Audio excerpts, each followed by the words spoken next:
not of this world left its mark on him. I sense it. You feel he has answers? For both of us. Middle-earth: Shadow of Mordor. It's a third-person open-world action game. It takes place in between The Hobbit and Lord of the Rings, and it takes place entirely within Mordor, so just after Sauron's return. The precious. It showed us. It showed us treasures of the Bright Master. No more riddles. Like with Shadow of Mordor, it's been like a huge opportunity for us because we're getting to work on a next-gen game, we're getting to work on an open-world game, we're getting to work on a game that explores the lore in between The Hobbit and Lord of the Rings. And certainly, so for us as a team and for me personally, it really is like our first chance to just totally lose ourselves in this world, in Middle-earth, and kind of make the best game we can. The great thing about setting the game between The Hobbit and Lord of the Rings is, actually, I think it's like one of the most important things for us is that it's a great standalone story, like just on its own. And that's in the same way as The Hobbit and The Lord of the Rings are. You can read The Hobbit by itself, or you can see it as a prequel to Lord of the Rings. If you have read it, it enriches Lord of the Rings because you have more perspective on the One Ring, Gollum, Bilbo, all of these other elements. And we really wanted to follow that, do something that's a great story by itself, but it follows after The Hobbit, and it's the defeat of the Necromancer, the loss of the One Ring, and then the return of Sauron into Mordor. So it really is an immediate sequel to what's the aftermath of the Battle of Five Armies.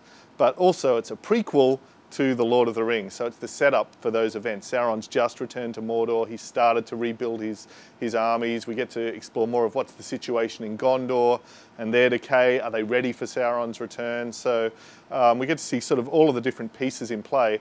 And then, as well as that, by bringing in the Wraith and the backstory of the Rings of Power, the forging of the rings, we also get to kind of flesh out the deep, epic history of Middle-earth as well. So it's really trying to follow the pattern, or trying to follow what Tolkien showed us, I think. Do not seek vengeance. This is the means. An army talion. One for us to lead. You know, you've got these huge epic events, but you don't just want to get lost in those. It's really important that at the center of it, there is this personal story. And I think the most human story in there is our hero, is Talion's. And he is someone that at the beginning of the game loses everything. He's torn very violently away from his own life, everything he knows. He loses his family. I think in a way, he's probably closest to Sam, who's kind of accompanying Frodo. He's someone who actually didn't really want to be part of any of this, but he's dragged into it by forces outside of his control. And then on the other side, we have the Wraith, who's responsible for kind of withholding him from death, bringing him along on this journey to take on Sauron, to take on the most kind of epic forces within Middle-earth. And so it's Talion's story, it's also the Wraith's story, and then it's the relationship of those two that I think is at the kind of core of the more personal side of the game. And that's something where I think Christian, Canamessa, our lead writer-director, did an amazing job, and Troy and Alistair, the actors playing Talion and the Wraith, did an amazing job as well. Only you could accomplish such art, Celebrimbor. Yeah, that was a big decision for us to reveal who the Wraith was, and we didn't want it to be a total spoiler, but we do think it's such a great setup for then where our story goes. So the Wraith himself is Celebrimbor. And Celebrimbor is a really core character in Tolkien's stories in that he's the elf that works with Sauron in the Second Age, so thousands of years earlier, to forge the Rings of Power. So to forge the rings that we see that turn the Nazgul into what they are, the ring wraiths. And he actually worked alongside Sauron before being betrayed by him as well. So it was such a fantastic character for us. He's someone who had this very deep personal grudge against Sauron, so he lets us explore more of that backstory, flesh out Sauron as a character. He's enormously powerful, so he's someone who legitimately and authentically can challenge the Dark Lord within Mordor. And also, he's really interesting because we very much want to explore these characters with shades of grey in their morality, not just simple good guys and bad guys. So, Talion, of course, has a lot of inspiration from Boromir, from this character who wanted to take the One Ring, the weapon of the enemy, and use it against him. And Celebrimbor is also very much, although he's an elf, in that same way, not someone who's a simple black and white character. He's obviously very flawed. He worked with Sauron. He's responsible for a lot of what subsequently happened. So putting those two guys together was really interesting and exciting for us. You remember? A few broken images, yes. And now I wish that I didn't. Celebrimbor, when he first awakens at the start of the game, he's not at his full power. That's something you're going to grow into over the course of the game. And as you become more powerful, your possibilities for what you can do to challenge Sauron open up. You can go from more than simply killing and defeating these orcs and your enemies into actually dominating them, bending them to your will, effectively creating your own army of these Uruk super soldiers. So in a way, this is very much preceding what Saruman is going to try to do as well. Like, the only way you can challenge Sauron is to build your own army. And Celebrimbor has the power to do that. But then, of course, the other side is you're going to be facing other enemies as well. So not only these extremely powerful orcs and sort of masses of those, and through the Nemesis system, a huge variety of those guys, but also the Black Captains, the three of Sauron's most elite champions who are responsible for the initial attack on the Black Gate, and then ultimately the Dark Lord himself. So difficulty is something that was really key to get right for this game, because the consequences of death, resurrection, the fact that if someone kills you, they grow and become more powerful, the fact that one does not simply walk into Mordor. We have to make this a really dangerous place in order for it to make sense and be meaningful. And the ways that we've sort of handled that, the game's really, it is quite challenging when you first go in, but the key is everybody has a weakness.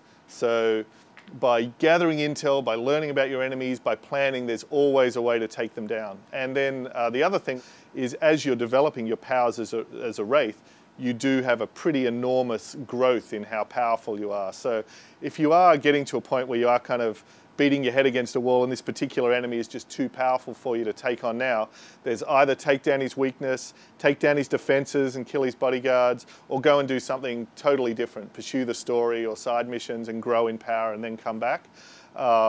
So, you know, we really give players a lot of ways to control their own experience and their own difficulty, but actually within the living world of the game, rather than kind of popping out to the front end and just hitting easy.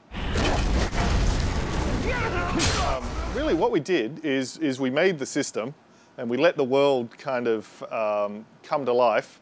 So in that sense, it's not a sim, but it is, you know, really like a living world.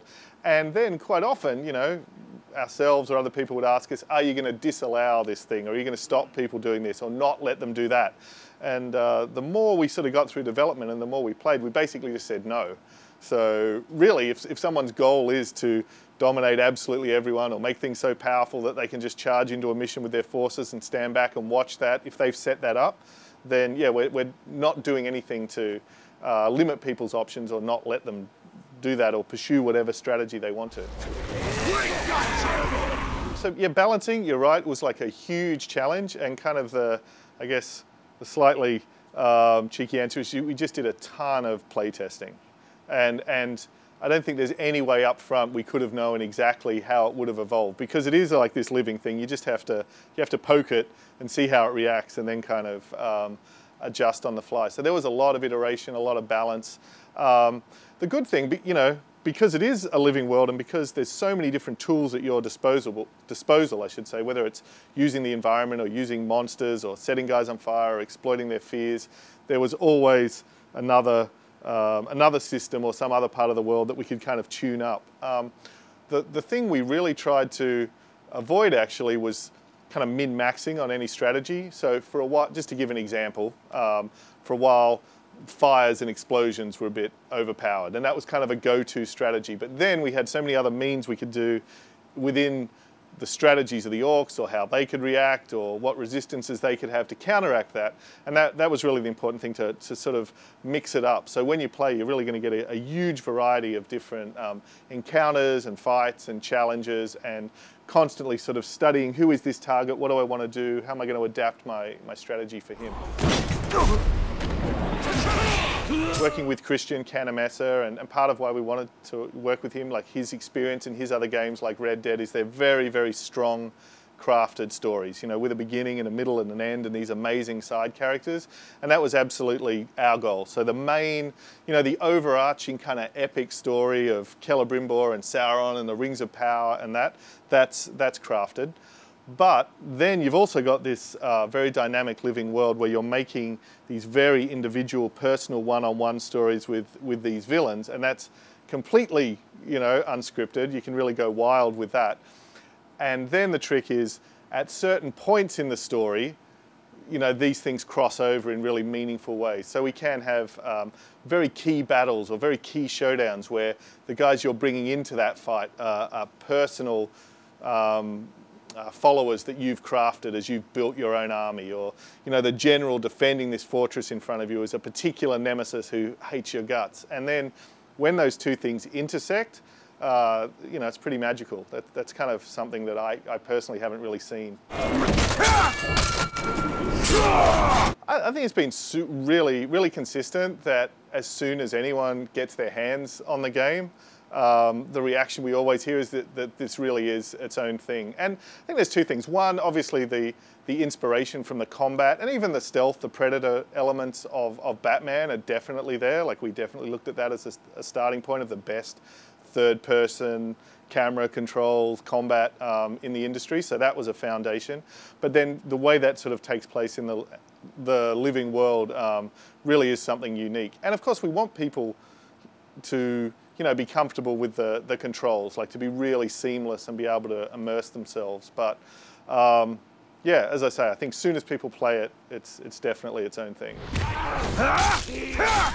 What we've tried to do is have a strategy where as much as possible we can have the best solution on both. And the way we've done that is at Monolith, we're totally focused on the next gen or current gen, whatever it is now. You know, the PlayStation 4, Xbox One, PC, and we're focused on that. And then there's a different studio, Behavior, totally focused on the previous gen platforms, so the PS3, Xbox 360. So they have all of our code, all of the game, and they're, you know, really 100% focused on getting that to the highest level they can on the platforms they're responsible for. Middle-earth: Shadow of Mordor, it's coming out on PlayStation 4, Xbox One, PC, PlayStation 3, and Xbox 360 on October 7th.